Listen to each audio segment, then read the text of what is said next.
What's going on, everybody? Josh Engleman and Ben Rasa for Awesemo.com, and we are back with our PGA contenders, our best bets for this week's Farmers Insurance Open. Didn't work out for me last week. Had Tony Finau, thought I had a shot, thought I was going back-to-back with outright winners. You, on the other hand, should have given Siwoo as your pick instead of just betting it on your own.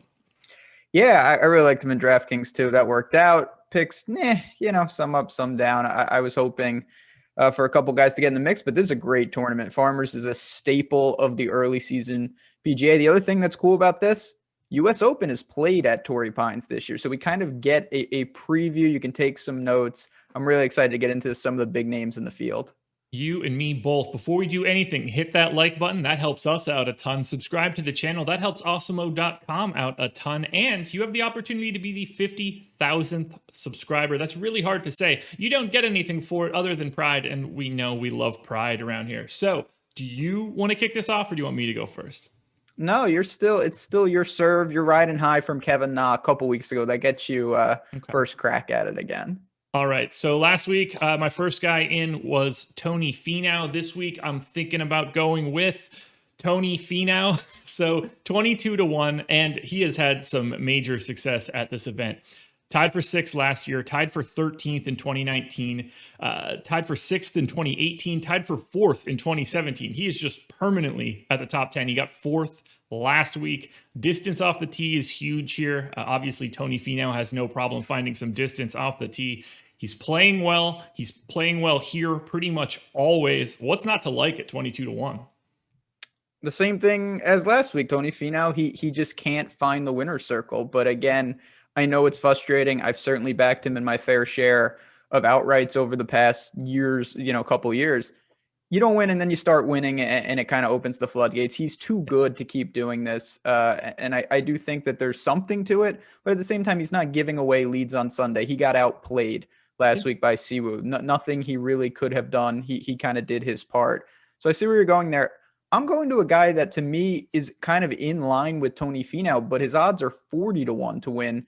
Different type of player. It's Matthew Wolff, who was also one of my picks last week, and we saw how erratic he can be. I mean, this is a guy, young guy, ton of talent. He wasn't that bad at the Amex. He gained 3.2 with the approach, just couldn't get it going with the putter. Came in 40th, did not compete. But we've seen time and time again, he can just flip the switch. And he goes to a course now, can unleash the driver, has shown, normally I'd be a little concerned, but he was runner-up at a U.S. Open, 4th at the PGA. He can handle these type of events. He can handle his around the green here. And if you're going to give me 40-1 on a guy with win equity like this, I will go there. Definitely more risk than Tony Finau in a top 20 market or something like that. But for an outright, I'll start my card with Matthew Wolff. I like the idea of us just picking the same people each week, so we're eventually right. It's not a bad idea. Or our way. Okay, so this one we're going a little bit deeper into my bag of tricks. 14-1 to top 10, 6-1 for a top 20. Cameron Tringale. Now, I'm not exactly excited about this bad boy. It was a little shaky at the Amex, tied for 56th. Finished 3rd at RSM back in November. That was his second most recent event. It doesn't feel like that should matter at all since it was months ago, but chronologically, decent strength. He had a really strong 2020. Wasn't all that great in 2019. Slowly got better. And honestly, from what I'm seeing, the approach game is like the second most important facet of playing at Torrey Pines. And Tringale was 8th in strokes gained approach last year. I expect that to continue. That is kind of his bread and butter. 14-1 for a top 10. That seems pretty solid. I had a lot of trouble squeezing out a lot of value in like the top 10, top 20 market. They seemed pretty efficient. Yeah, I mean, an event like this with more win equity up top, sometimes you do have to look to that. I'll just throw my support a little behind this. If you're looking for a reason, at the Amex, he lost 4.7 strokes gained putting. If you lose that type of on the greens, you're not going to compete. So it's not great to see that, but it also says, we don't know. If he can flip that, maybe he can build. He's played Farmers a million times, basically plays here every single year. And this is a guy who has plenty of top 10s. It's a stretch for me to think that he's going to win this event, but that's not what you're going for with something like that.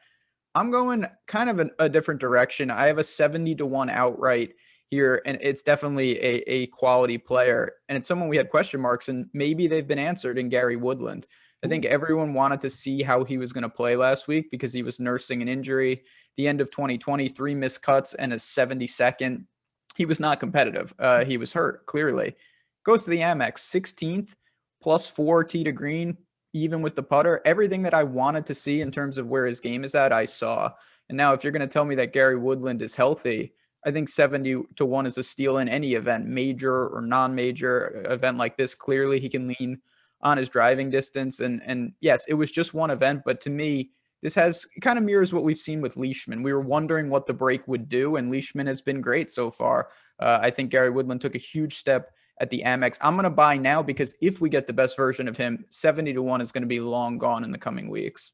He is a guy that took quite a bit of money from me at the end of last season, just making his way into lineups and being utter garbage. Not all that ideal.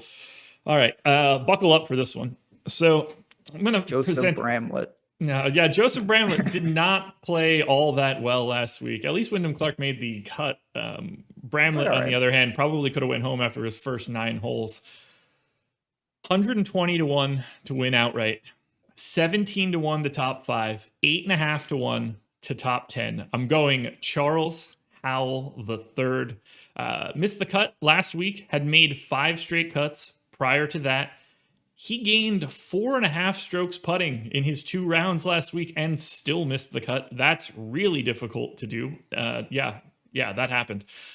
He's had multiple top 10s at Farmers, tied for second there in 2017, T6 in 2018.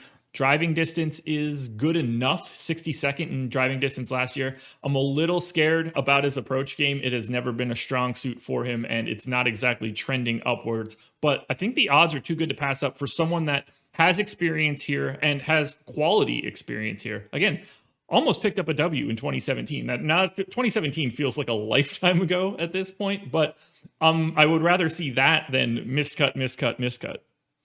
Yeah, I mean, Charles Howell is kind of notorious for getting his work done early in the PGA season. He goes to California, he racks up quality finishes, and this is one of those events. We've seen it year after year here at Farmers. He has the game, and yet, listen, we're going to get into this plenty with all the tools, all the shows, all the content that we have. Driving distance is important here, but it's not the end all be all. We have seen guys like Snedeker and others do it a little differently. Charles Howell is plenty long, but it's more, can he keep it in line with the irons? I think that's what the wild card is. If he does that, could be a big week as we've seen. If not, probably be a pretty short week for CH3. But you know what? When you're talking about guys like that, you got to take a risk. And that's what I'm doing with my last pick.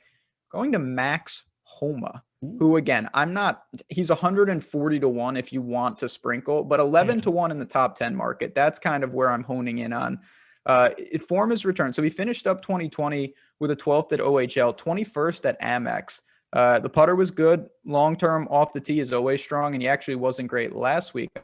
But I feel pretty good that can return. He's played here 4 times, finally showed some form last year, came in 9th, 3 missed cuts to start, but he was just a different player. The other thing I like, his one PGA Tour win was at Wells Fargo, and that's a notorious off the tee, strong type of test. So Max Homa is the type of player, I think he has what it takes if we get the best version of him, and he's been trending upward to at least get in the mix. 11-1 for a top 10 is more than reasonable. There we go. 3 picks up, 3 picks down. I'm feeling good this week. I think Finau is going to get it done. We're going to be back again next week with another edition of the PGA ConTENders. More best bets for you guys. Ben, any final thoughts before we get out of here? No, just stay tuned. Certainly, we've got you covered from the DFS side. From the betting side, I'm doing a one and done article. I know a lot of people playing in those this year. We've got you covered here at Awesemo. Hit the like button on your way out. Good luck. Let's take one of these down, and we'll see you guys next week. Later on, everybody.